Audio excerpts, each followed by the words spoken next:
Olá, ainda esta noite vamos falar sobre o presidente Donald Trump, presidente eleito nos Estados Unidos. Ele tem um amigo brasileiro que garantiu que de louco esse homem não tem nada.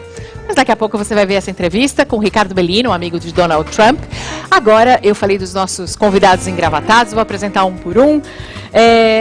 João Alexandre Abreu, que é advogado, especialista em direito previdenciário. Muito obrigada, boa noite, João. Agradeço, Mariana. José Roberto Savoia, boa que noite. É professor de Finanças da Faculdade de Economia e Administração da USP. E Ricardo Patá, que é presidente da União Geral dos Trabalhadores, estão comigo aqui para falar de reforma da Previdência. E o Mauro também tem os convidados ali no sofá. Mauro. Também, boa noite, Mariana, boa noite a todos os nossos convidados, boa noite a você de casa. Obrigado a quem já começou a mandar suas questões e seus comentários pelo Twitter com a hashtag Mariana Godoy Entrevista. Aqui ao meu lado, o Daniel Pulino, que é professor de Direito Previdenciário da PUC de São Paulo, e a Tônia Galete, que é coordenadora do Departamento Jurídico do Sindicato Nacional dos Aposentados de São Paulo. Vão participar do debate com a gente, Mariana. Muitas perguntas que vocês estão fazendo serão feitas aqui, claro. A gente vai começar perguntando para o Savoia. Sim. Essa reforma da Previdência é absolutamente necessária, como me disse o Michel Temer na entrevista de semana passada. A Previdência vai quebrar se continuar do jeito que está? Ela é fundamental para que o país entre nos trilhos? Ela precisa sofrer um ajuste, esse ajuste tem que ser agora, e nós precisamos corrigir algumas distorções. No Brasil você tem pessoas que começam a trabalhar muito cedo e pessoas que se aposentam muito cedo, mas elas não formam o mesmo grupo. Então, quem trabalha desde a tenra idade acaba se aposentando por idade, e aqueles que se aposentam mais cedo é por contribuição. Então, o sistema acaba sendo um pouco heterogêneo, e a gente precisa consertar isso. E também fazer aquilo que a sociedade quer, que as regras de um regime dos trabalhadores seja igual à dos funcionários públicos. Então, nós vamos caminhar para essa convergência. É heterogêneo ou é injusta hoje a Previdência, João Alexandre? Se a gente pegar na história, Mariana, logo após, curiosamente, a Constituição de 88, Constituição Cidadã, que vem garantir pela primeira vez o termo Seguridade Social, nós vamos ver, está aqui o Ricardo, que é da área sindical, vai concordar comigo, a partir dali várias mudanças. Nós tínhamos um teto naquela época de 20 salários, mudou para 10. E toda a vinculação que tinha com o salário mínimo se acabou. E ali começou, olha, a Previdência vai quebrar. A Previdência não tem condições. Isso não é verdade? O que acontece, Mariana? Não se fala, por incrível que pareça, que a Previdência tem um superávit. Porém, com a má administração de recursos, ela acaba aí tendo um déficit. Como, por exemplo, ela arrecada hoje 700 bilhões e vai ter um gasto de 500 bilhões. Uma conta curta e simples, sobra. Aí, o que acontece? Nós temos renúncias. Por exemplo, para o nosso telespectador entender melhor, na Copa do Mundo, a FIFA teve uma isenção de 1 bilhão. E aí vai, outras isenções, renúncias. Peraí, João Alexandre, você está me dizendo que a Previdência não é deficitária, que isso não existe? Ó, previsão de déficit na Previdência para 2016, uma previsão de um déficit de 125 bilhões. Por que isso acontece? Primeiro, só é considerada as contribuições sobre folhas de salário que as empresas fazem e as contribuições do segurado. O que tem mais de contribuição? PINs, CONFINS. Todas as pessoas, para entenderem melhor, quando vão num jogo de futebol, a renda ali, bilheteria, vai para a Previdência.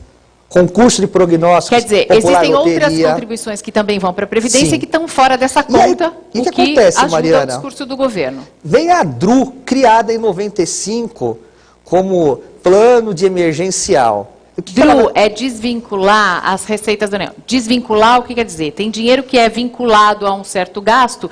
Quando você desvincula, você pode usar para gastar em outras coisas. E aí descobriram o quê? Vamos desengessar o orçamento para poder gastar as contribuições sociais da Previdência em outras áreas.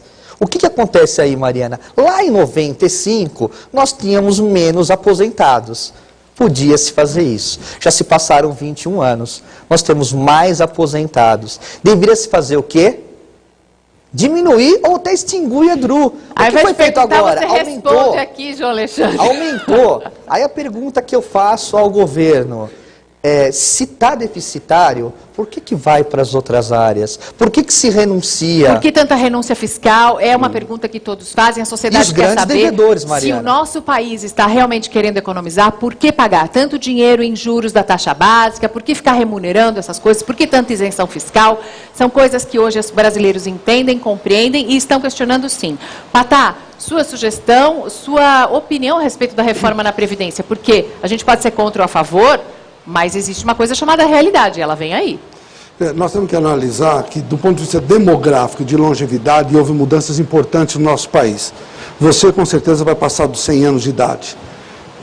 E torcemos para isso. Sim, vai ficar, com certeza.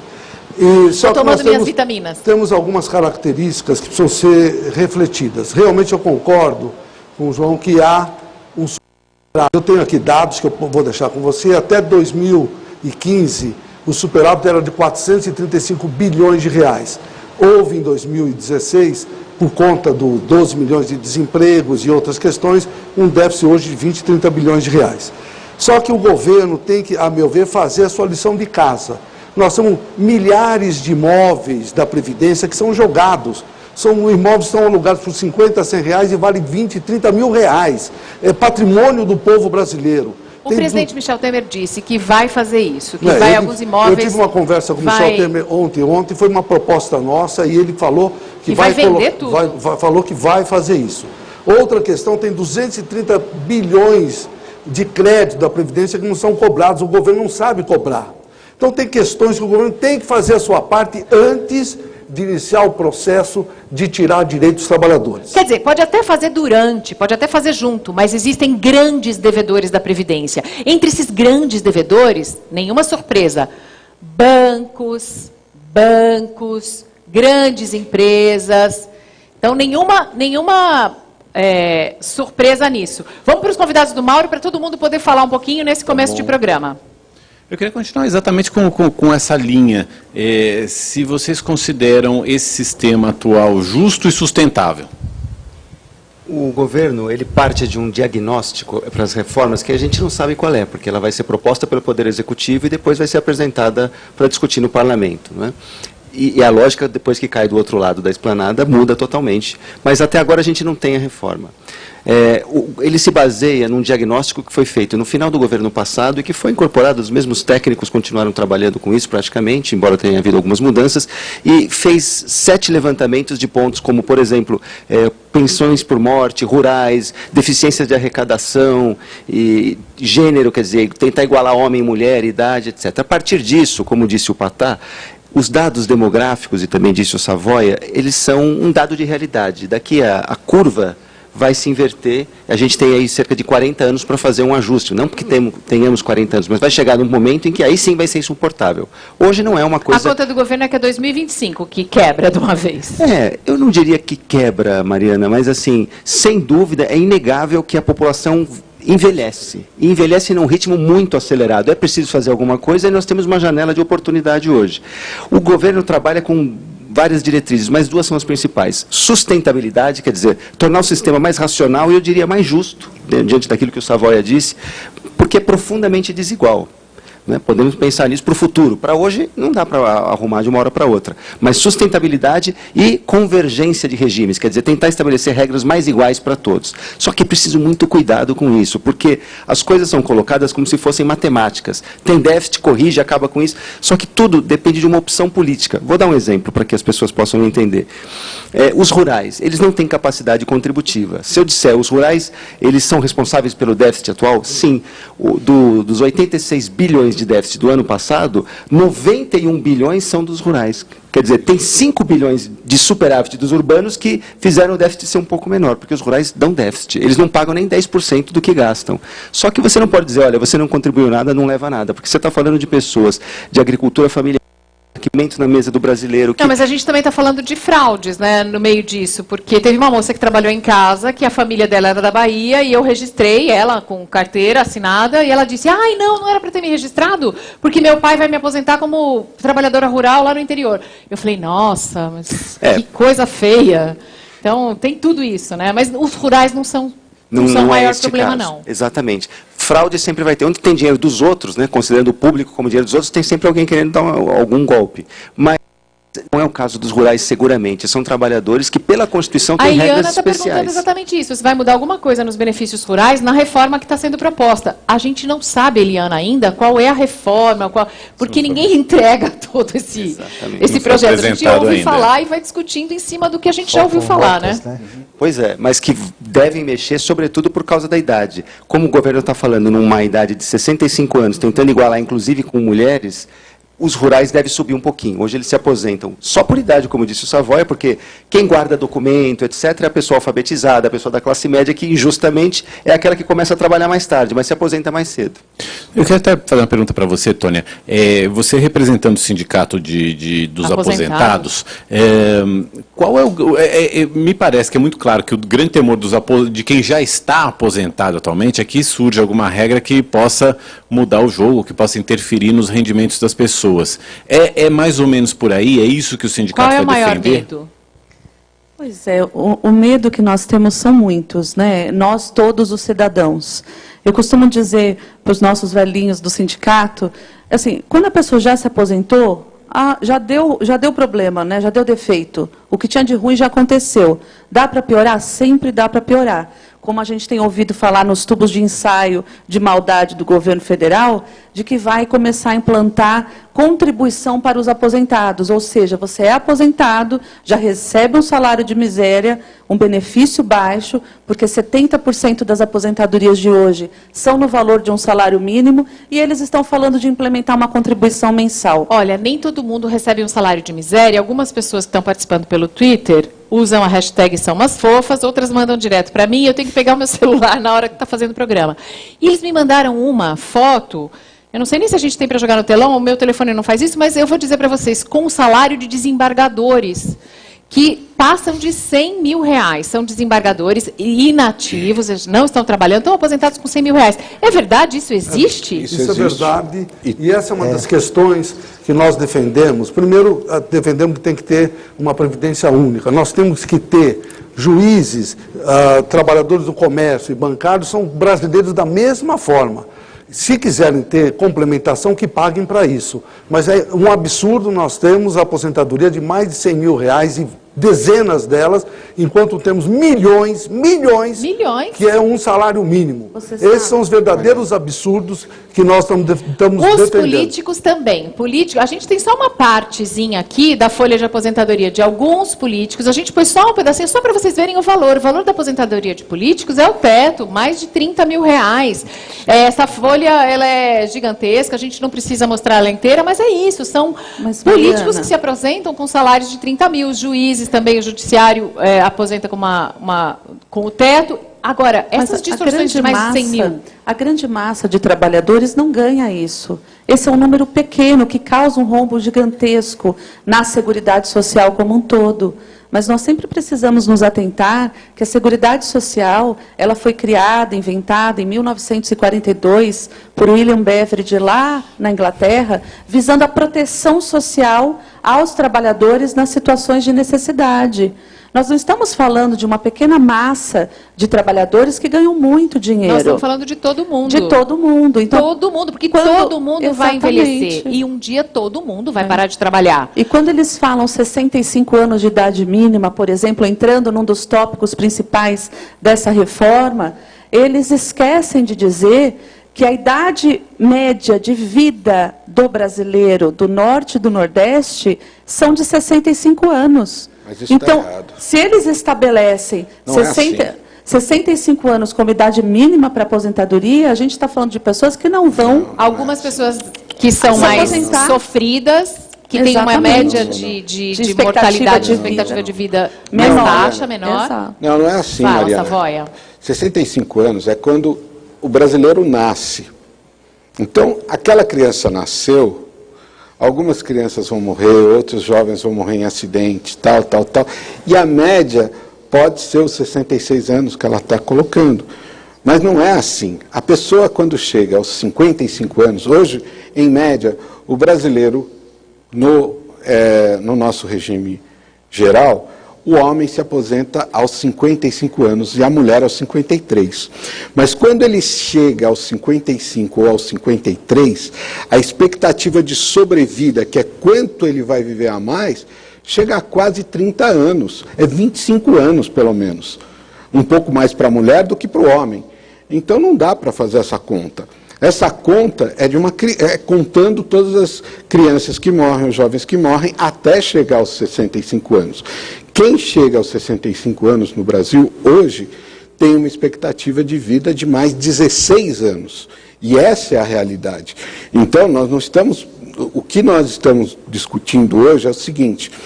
A pessoa contribui a vida inteira, ela vai receber por 16 anos. Isso. Em média. Isso é uma coisa que faz sentido. O que não pode é você pegar, por exemplo, hoje pessoas que vão trabalhar, vão acumular recursos, contribuições na Previdência por cerca de 30 anos ou 35 anos e depois vão continuar recebendo por mais 28, 30 anos. A conta não fecha. Tem outra conta que não fecha. Eu vou jogar a discussão aqui, porque é o seguinte... Se existe um déficit, só falando das contribuições, vamos tirar a parte de todos os outros impostos sociais, que deveria também fazer parte dessa conta do que entra, mas por causa da DRU não entra. Mas vamos pegar só as contribuições e ver o déficit. Existe uma diferença entre o que é arrecadado e o que é pago para pessoas comuns e para servidores públicos e militares. Isso. O número de servidores públicos e de militares... que recebem o benefício hoje é de 1 milhão, e o número de pessoas normais, você, trabalhadores da iniciativa privada, que recebem o benefício é de pouco mais de 30 milhões, quase 40 milhões de pessoas, e o déficit deles é o mesmo, quer dizer, 1 milhão de servidores públicos e militares provoca um déficit igual ao de 30 e poucos milhões de outros beneficiários. Então, isso é uma distorção que fica clara, que dá para ver. É preciso mexer nisso também, né? Sim. De que maneira? Se você pegar o que é hoje o déficit acumulado desses dois grupos, dos trabalhadores do governo, civis e militares, nós vamos falar de alguma coisa em torno de quase 3 trilhões. E o déficit acumulado do INSS é de quase 3 trilhões e meio. Então, são valores expressivos. São valores muito grandes, porque a gente não está fazendo a conta... Mas como resolver essa boiada? Como resolver? A gente tem que manter uma... Só terminar. A gente tem que manter um benefício que seja equivalente mais ou menos ao que as pessoas ganharam. Em relação... Vou fazer uma recordação aqui. Não, recordar não, você foi para 95 da última vez. Eu vou chegar em 98. Em 98 nós tínhamos um grande problema aqui. O Daniel, um professor como eu, ele vai lembrar bem. 98, até 98, os últimos 3 anos era a minha aposentadoria. O que acontecia? Muita fraude. Você contribuía sempre abaixo do teto. Alô, Georgina, e aí fraude. você contribuía os últimos 3 anos, o teto aposentava para o teto. Isso era errado, ia quebrar a Previdência. Aí com a emenda 20 solucionou isso. O que vai fazer agora em 99? Olha, 80% dos maiores salários de contribuição. E aí surge quem? O fator previdenciário. O professor Savoy fala, olha, 50 anos, 52, tem gente que quer aposentar com essa idade? Tem, mas o seguinte, como fator, eu atendo isso, clientes, em aula, a gente vê, o que acontece? Ele pode ter contribuído pelo teto, a média pode chegar ao teto, é difícil, mas pode acontecer. Porém, ele tendo 52, com o fator previdenciário, isso cai para 2.200, Mariana, no máximo 2.500. Porque ele é muito novo. Aí fica uma opção para ele. Ou ele trabalha mais, eu vou falar ele quer como trabalhar mais, para ou ele quer receber esse valor menor. Vamos supor que você sente na minha frente e fala, Mariana, você quer se aposentar com 52? Só que hoje, pelo fator, você vai receber 2.200. Aí você vai dizer o que? Ah, João, então eu vou trabalhar mais, vou me aposentar mais. Isso, segundo os governos, porque a gente pegar a época Fernando Henrique, Lula, Dilma e agora Temer, não resolveu. O que aconteceu no ano passado, eu até falei para o Flávio Caetano, secretário do INSS, se já não seria a solução. O quê? A famosa fórmula 8595. E vamos já retificar. Antes da 676, na 664... Sem ela 676, 664 e 666, porque a gente não vai falar de número aqui, João Alexandre. A gente ela vai era falar 8595, Mariana. O que acontece? 595, olha lá, tá vendo? A Dilma veta... Peraí, o que dizia essa lei? 100. Você, na soma Na soma do Teria tempo que trabalhado. ter, se mulher, 85 Peraí, pontos. na soma do quanto você contribuiu com a sua idade, tem que dar 85 para mulher e 95 para homem.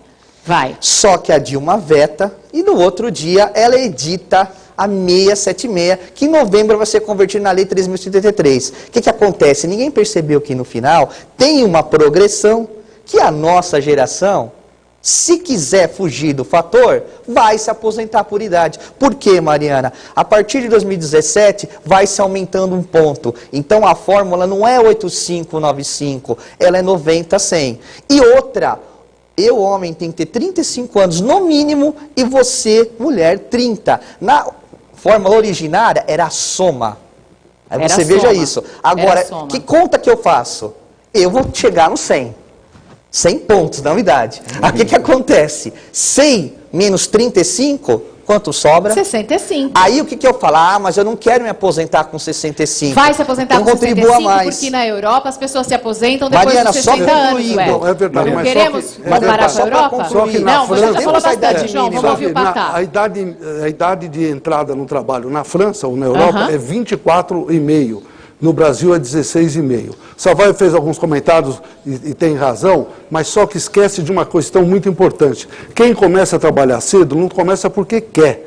Começa a trabalhar porque precisa sustentar a família. Então não é justo que a pessoa comece com 14, 15, 16, conforme fala a Constituição, e é impedido de se aposentar, mesmo que ele vá Não é reclamar. justo. rápido Uma adendo pessoa que aí. trabalha com 15 anos, aos 65 de idade, já contribuiu com 50 e além anos. disso, Já trabalhou Mariana, 50 só uma anos. Mariana, outra coisa. E Mariana, segundo a nossa amiga Tônia, se tiver lá no norte e nordeste, já está quase morrendo. Não, e além disso, a gente tem que observar que na Europa, é a idade mínima, hoje na Espanha, por exemplo, são 67 anos, só que lá você não perde o emprego aos 50 anos de idade e não consegue mais recolocação.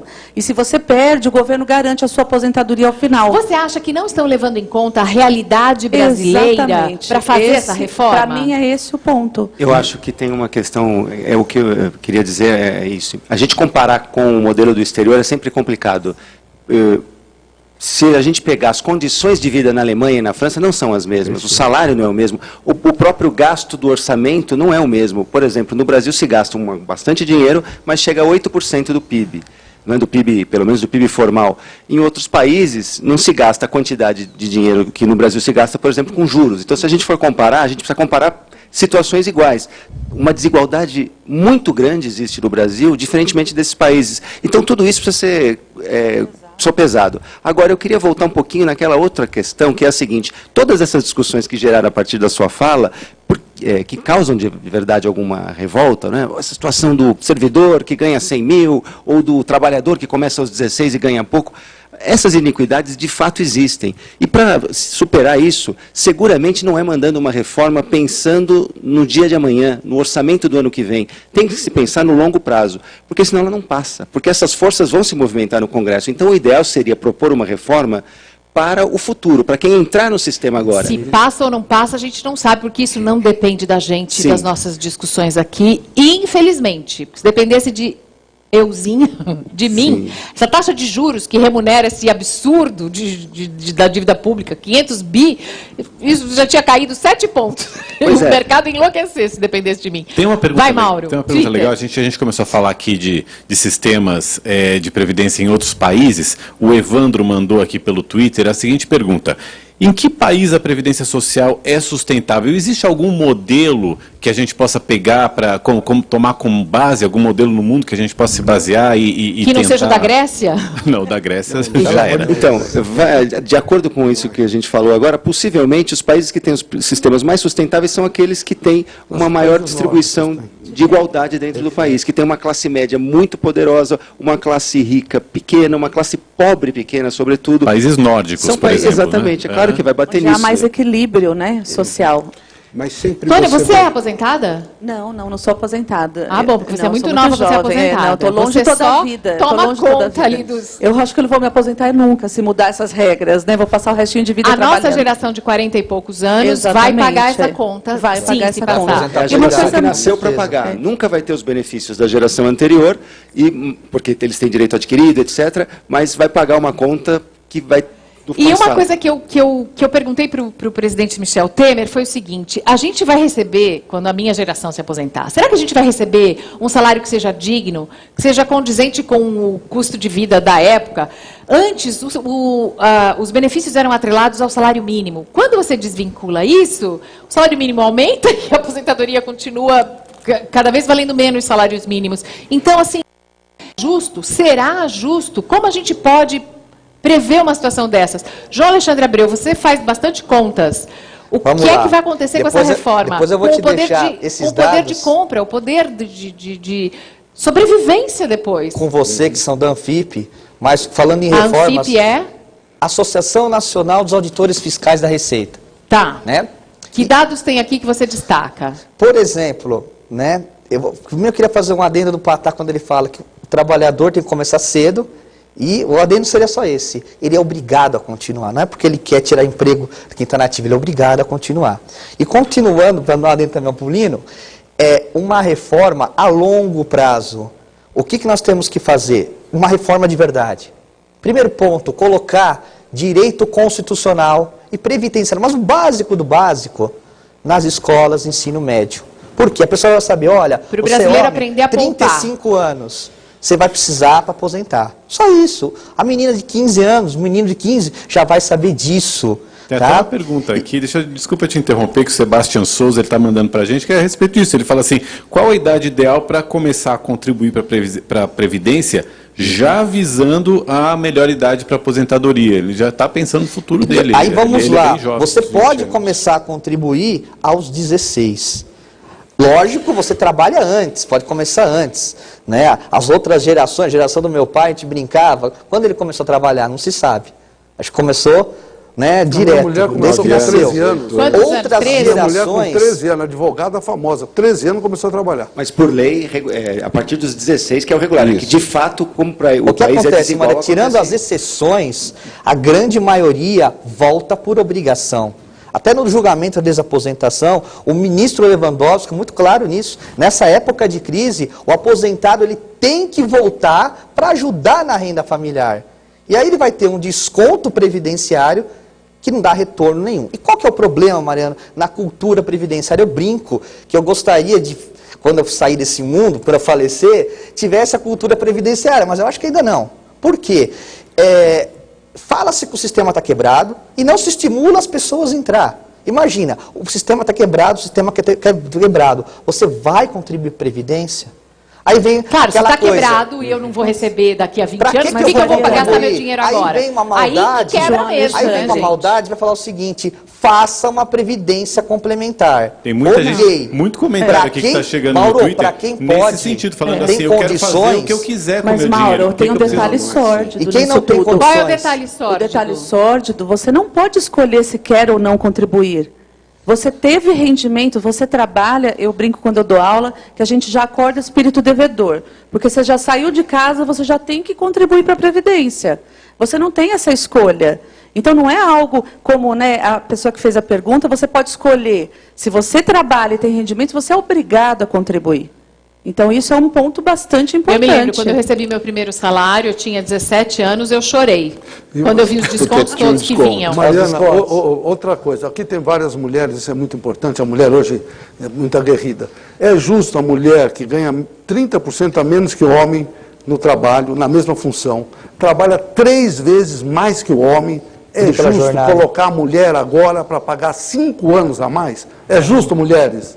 Não é. Não, a mulher, ela realmente tem ela tem que ser pensada, principalmente a mulher brasileira, porque todo o trabalho doméstico no Brasil quase todo, vai gente. Se eu falar que 90%, eu não tenho esses números, mas é a mulher brasileira que trabalha em casa. Nós temos... Fala, Savoia. Passaram várias questões aqui, eu só queria pontuar um pouquinho. Quando a gente fala se quebra ou se não quebra, nós estamos vendo... Em alguns estados, a Previdência já quebrou. Mas quebrou por causa do servidor público? Ela quebrou porque os servidores públicos, nesses estados, nos últimos 10 anos, tiveram 80% de reajustes reais acima da inflação, 60% acima da inflação, e a conta ficou muito pesada. Mariana, aconteceu um negócio muito estranho no Brasil. O Brasil é um país com uma carga tributária baixa. Lá em 1995, a gente Carga tributária baixa? A gente pagava 25% do PIB de impostos.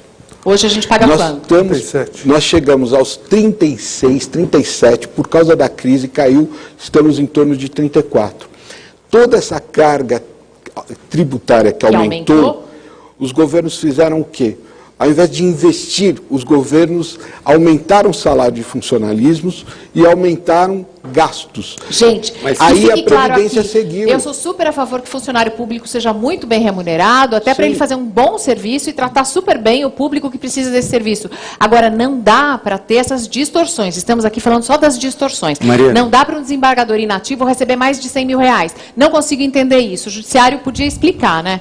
De pleno acordo, existem muitas distorções. Alguém ganhar 100 mil no serviço público não faz sentido nenhum, até porque a Constituição proíbe, ela quer um teto. Né? O problema é que vão pondo fora do teto como se fossem indenizações, isso, aqui ele vai subindo. O Brasil é um país que, se der um jeitinho, dá para fazer tudo. Pois é. Dá para fazer tudo, dentro da lei, gente. O Brasil é um país que dá para fazer tudo dentro da lei, só dá um jeitinho. Pois é, mas só para concluir, tudo isso mostra que são decisões políticas, decisões a serem tomadas, porque todas essas injustiças, por exemplo, o próprio servidor, se pode dizer, ele ganha muito, não essas distorções, mas ganha 20 mil, sim, mas se o sujeito ganha 20 mil, contribui com 11%, está se falando agora em contribuir com 14%, com 20% ao mês, durante 25, 30 anos, fica muito caro também para ele a contribuição. Ele vai dizer, eu vou ganhar um salário mínimo se eu contribuir com R$2.000 por mês durante 20 anos. Então, como é que se resolve isso para o futuro, discutindo um sistema único de previdência para pessoas que ganham numa faixa de 2, 3 salários mínimos, é problema público, o que passar disso é problema do regime privado de previdência complementar, que deve ser implementado nessa linha. Uma previdência para uma grande massa, que seja única. Que já alcançaria 80% dos 30 milhões do INSS. Hoje, que recebem, em média, R$1.300. E que não interessa para o sistema privado. A média do aposentado no Brasil é R$1.300, tá, gente? A média. Então, uma grande massa receberia, um teto ilusório, ficaria com tranquilidade. E o governo para servidores públicos, 30 segundos, o governo para servidores públicos já está trabalhando com isso, de induzir os estados a fazer o que a União fez, e alguns estados já fizeram, de ter um fundo de previdência complementar para os novos servidores que entrarem depois que é aprovada essa lei, e vai fazer isso justamente no Fundo de Previdência do Governo Federal, né, do qual eu faço parte, inclusive. Isso se não botarem alguém para administrar esse fundo que acabe dando um rombo bilionário. Também é preciso ter sempre atenção à regulação, à fiscalização, claro, isso é importante. Claro. O Savoy foi secretário, sabe disso. Né? A proposta do Pulino está muito na linha do que a gente vê nos países escandinavos. E hoje no Brasil, cada vez é mais forte essa ideia da gente caminhar para um modelo escandinavo, onde você tem um benefício mínimo, que todos recebem por serem cidadãos brasileiros, não importa, vai ter uma para receber esse benefício e as pessoas contribuem pela diferença.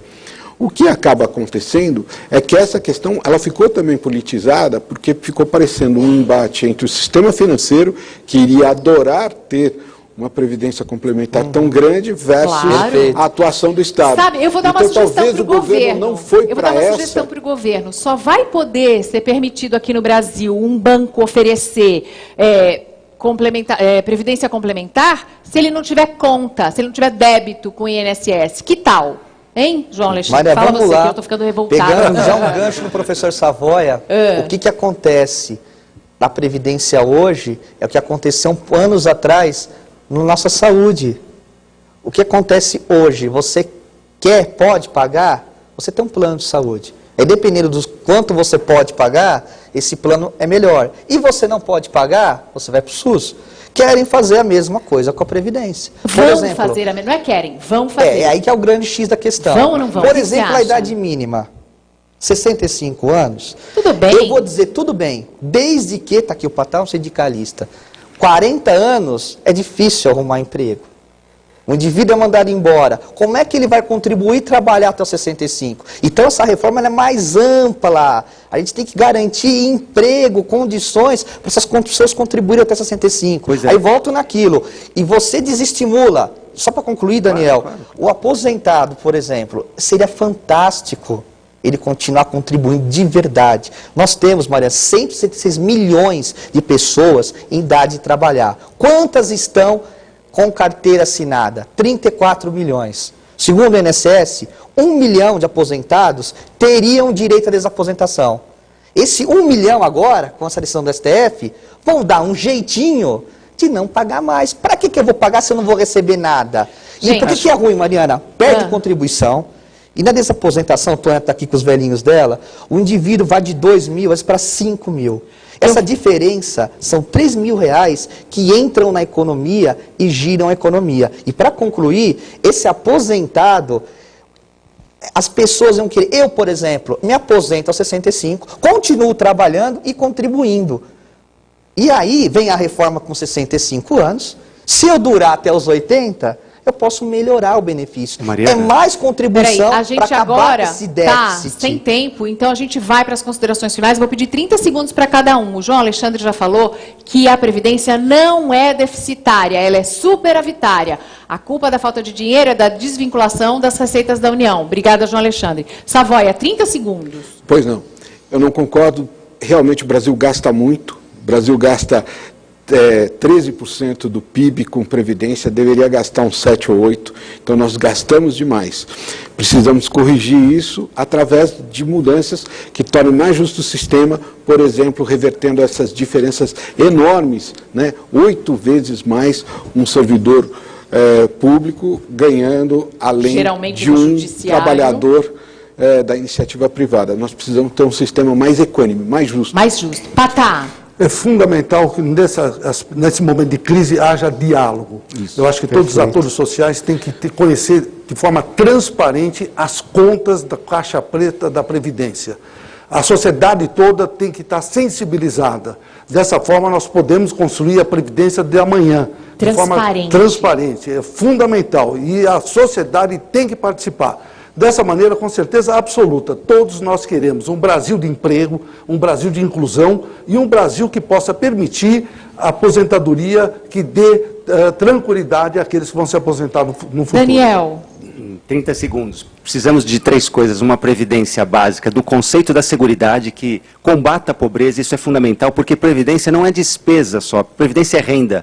Muitos, a Anfip, que foi citada, a Associação dos Fiscais, ela tem um trabalho anual.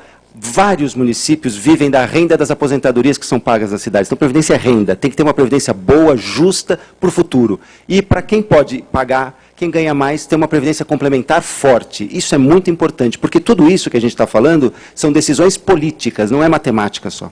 Tônia. Todos, já falaram muito bem todos os pontos. Eu gostaria apenas de fazer uma provocação, no sentido de que o que nós queremos para os nossos idosos? Eu não queria meu pai, minha mãe, precisando de dinheiro, passando necessidade. Nós estamos falando de uma grande massa da população que vai aumentar e que vai envelhecer. E como vai envelhecer e como vai viver? É essa a grande pergunta, é o pano de fundo que tem que ser feito e o foco sobre o qual todos devem se atentar. Porque nós estamos falando de seres humanos. E não de número, não de conta e não de qualquer outra coisa. Então, Mauro, obrigado. Agradeço a participação aí do pessoal do Twitter. Muito obrigado para todo mundo que participou. Está tendo muita participação. E deixa eu só colocar um dado. O pessoal reclamando muito a questão das aposentadorias dos políticos. Mas a gente ainda vai voltar nesse assunto num outro programa. A gente volta a falar sobre isso em outro programa. Eu quero que vocês marquem 3 ideias que ficaram aqui. 1, cobrança das dívidas.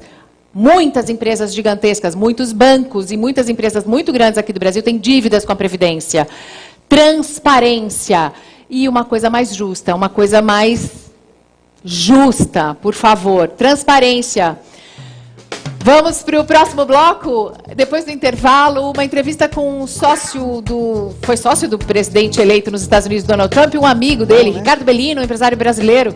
Ele vai falar que o Trump, apesar daquela aparência toda e das declarações polêmicas que deu, de louco, não tem nada. Já, depois do intervalo, obrigada pela sua participação. Obrigada, menina.